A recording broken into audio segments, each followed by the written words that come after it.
We will not allow a rightful share of water resources to be misappropriated and will safeguard and defend our rights and interests under international law through all available means.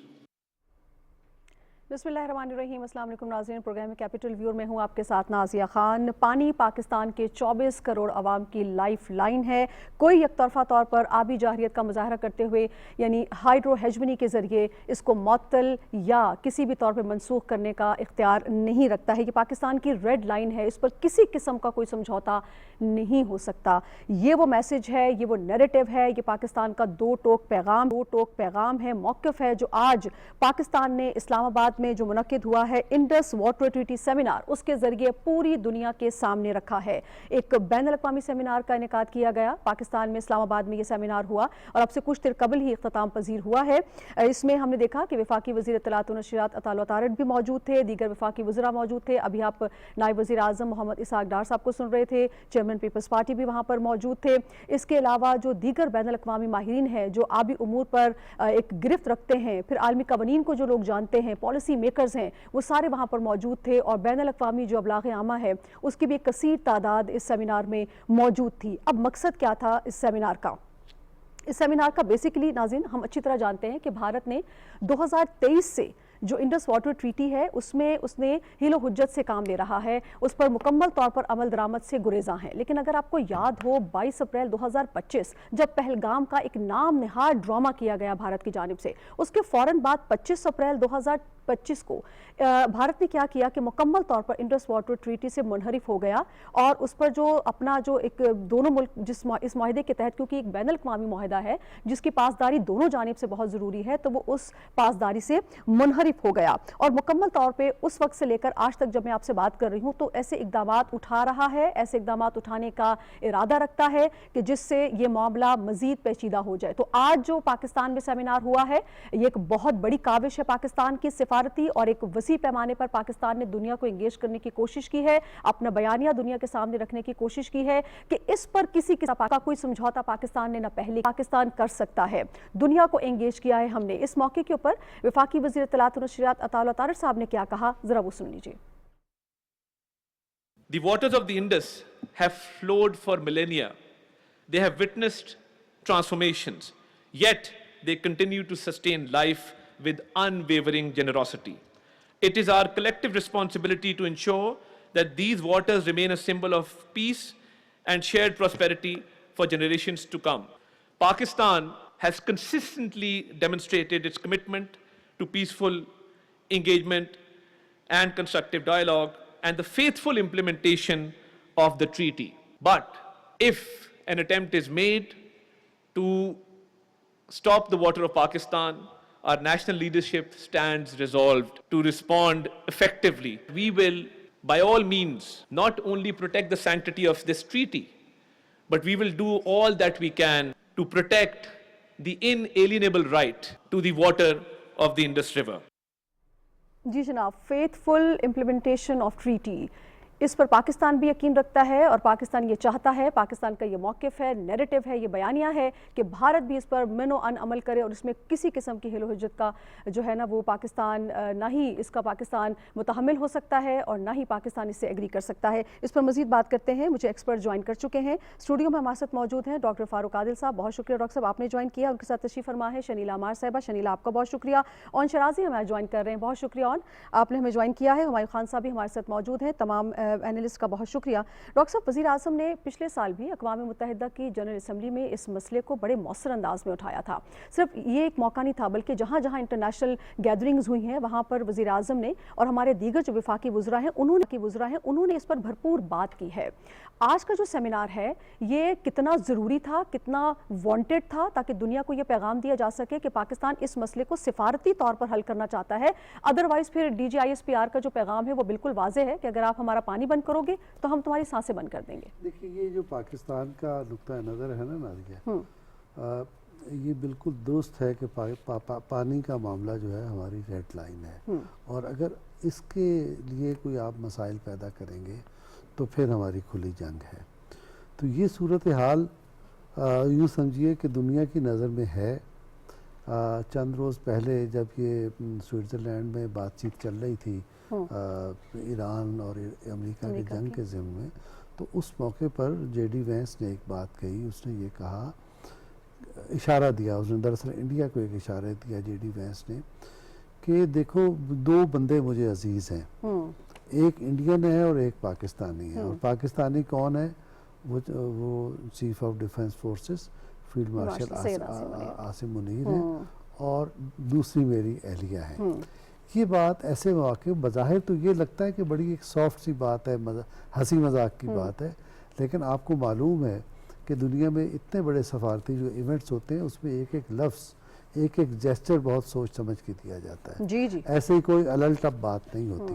तो ये उस मरहले पर ये India को message करने की ज़रूरत महसूस हुई कि आपका तर्ज अमल दुरुस्त नहीं है। अगर भारत के साथ हमारा कोई रिश्ता नाता है तो पाकिस्तान के साथ भी है, और पाकिस्तान इस वक्त दुनिया का अहम तरीन मुल्क है, उसके साथ ये नाइंसाफ़ी बर्दाश्त नहीं की जाएगी।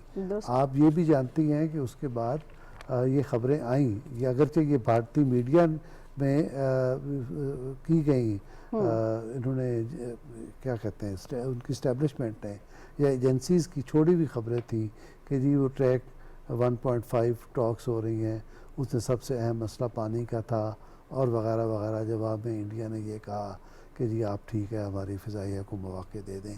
अब ये बात दुरुस्त है ये नहीं है, हमारे पास तस्दीक का कोई मौका नहीं है, लेकिन इस इशू की अहमियत समझ में आ रही है उससे, जेडी वैंस की गुफ्तगू से भी और इंडिया की तरफ से ये जो खबरें लीक की गई उससे भी। तो इस मरहले पर पाकिस्तान की शुरू दिन से ही, जब से मई के वाक़े के बाद जब से उसने यकतरफा तौर पर इंडस वाटर ट्रीटी को बंद किया, ख़त्म मुआहदा तोड़ने का ऐलान किया, पाकिस्तान उस वक्त से दुनिया को मुखातिब कर रहा है।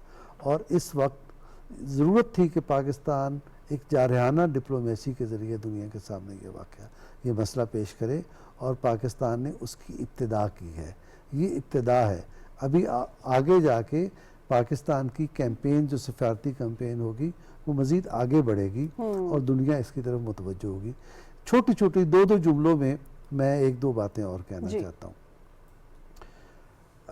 एक वाक़या तो ये है, ये उनके आबी वसाइल का वज़ीर है CR पाटिल, इंडिया का, उसका एक स्टेटमेंट है। उसने स्टेटमेंट में ये कहा कि मोदी साहब ने अमित शाह को ये हिदायत की है कि तुम एक ऐसे मंसूबे की सरबराही करो, क़यादत करो, जिसके तहत दरियाए सिंध और उसके मुआवन दरियाओं का कोई पानी का एक कतरा भी पाकिस्तान की तरफ दाखिल ना हो सके। जयशंकर साहब भी ये बात करते रहे, उसने भी कहा होगा, बिल्कुल कहा होगा।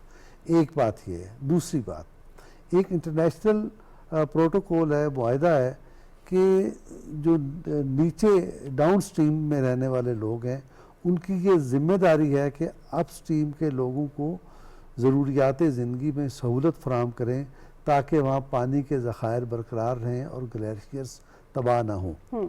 इस सिलसिले में भारत की 3-4 रियासतें जो इस वक्त मेरे पास फौरी नाम है, हिमाचल प्रदेश की है, उत्तराखंड की है, पंजाब की रियासत है, इन रियासतों में ये मुआहदे हुए हैं, फैसले कानून साजी की गई है कि किस तरह से पानी के ज़खायर को महफूज रखने के लिए इक़दाम किए जाएंगे। लेकिन इसी किस्म का कोई मुआहदा, कोई कानून साजी मकबूजा कश्मीर में नहीं की गई। क्यों नहीं की गई?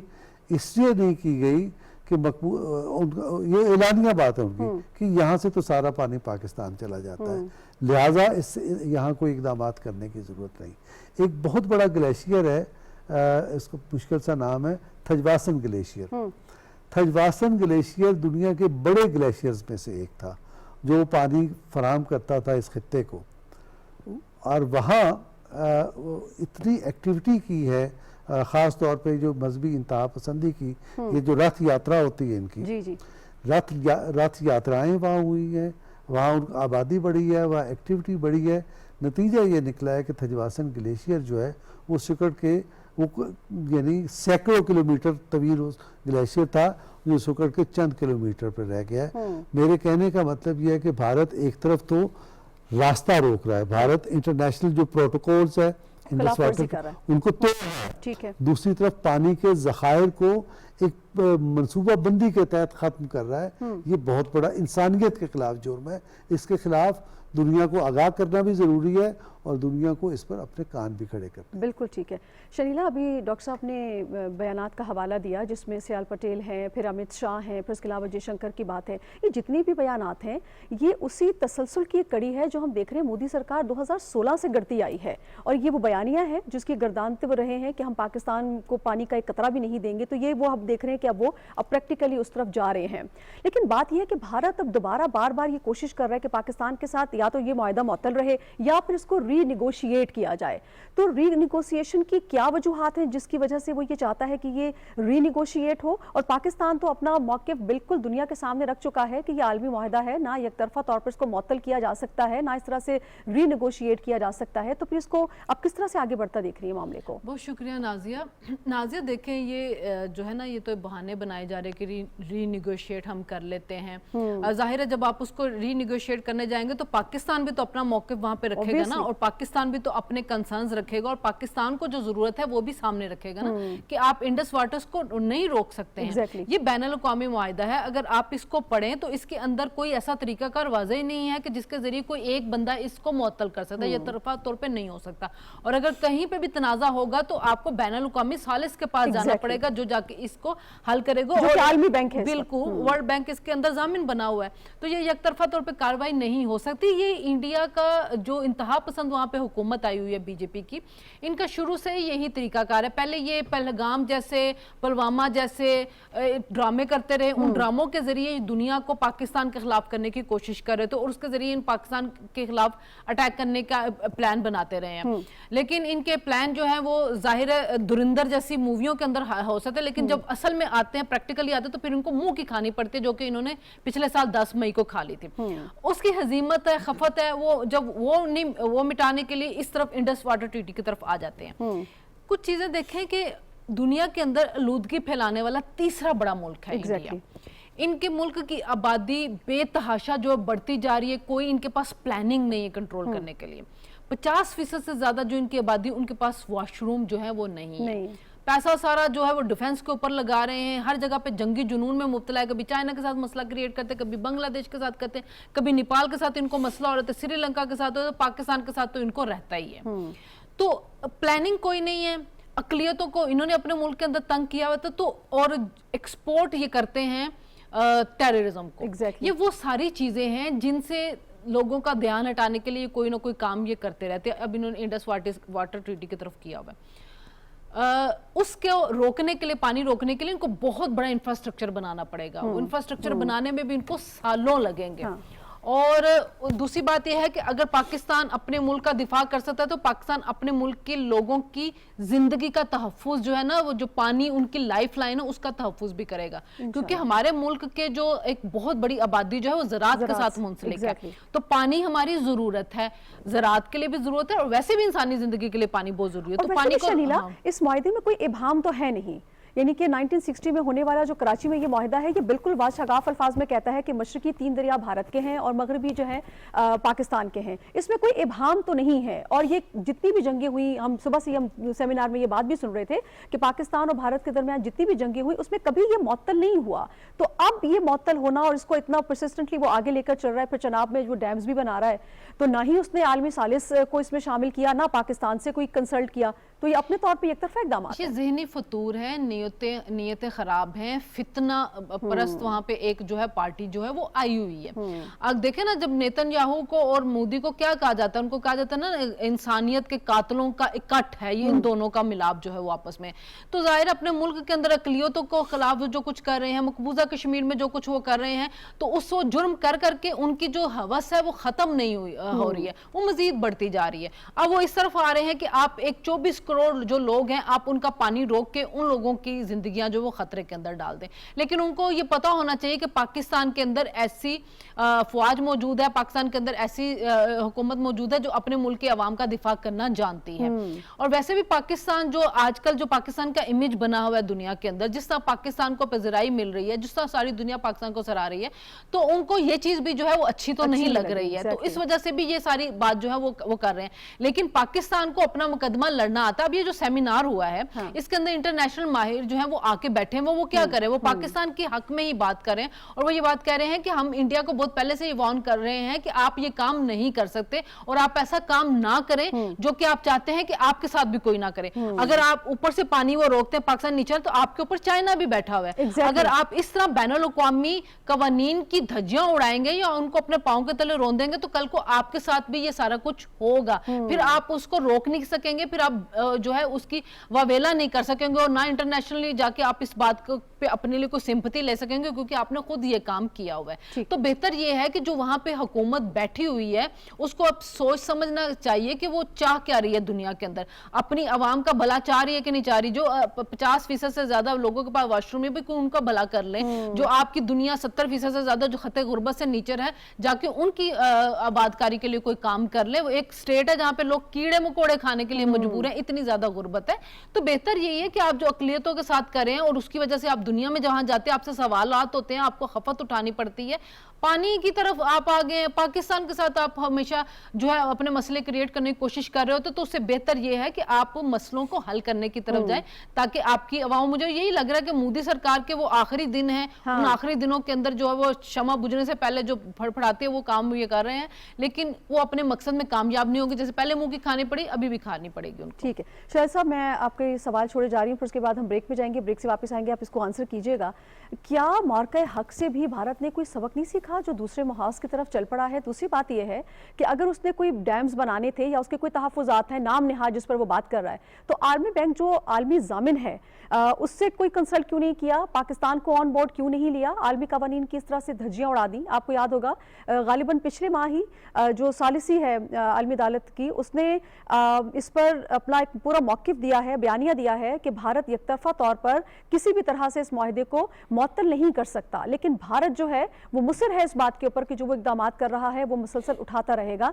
तो आपको नहीं लगता कि ये आने वाले वक्त में एक बहुत बड़े मुहाज को दावा, पाकिस्तान की एफर्ट्स यही है कि सिफारती सतह पर इसको देखा जाए और दुनिया को इंगेज किया जाए और भारत को मजबूर किया जाए कि वो आकर इस पर बात करे, ना कि इस तरह के इक़दाम उठाए? यहाँ पर ब्रेक लेते नाज़रीन, जब वापस आएंगे तो शराजी साहब इस पर जवाब देंगे। आप हमारे साथ रहिएगा।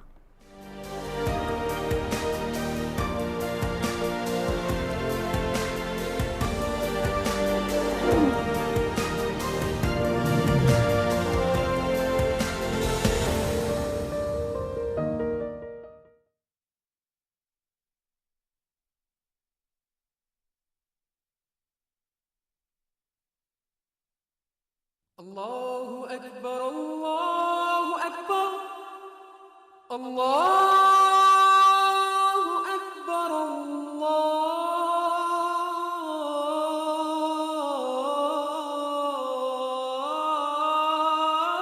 अल्लाहु अकबर, अशहदु अल्ला इलाहा इल्लल्लाह,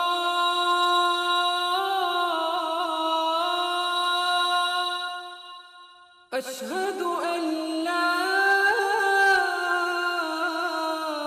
इलाहा इल्लल्लाह, अशहदु अन्ना मुहम्मदर रसूलुल्लाह,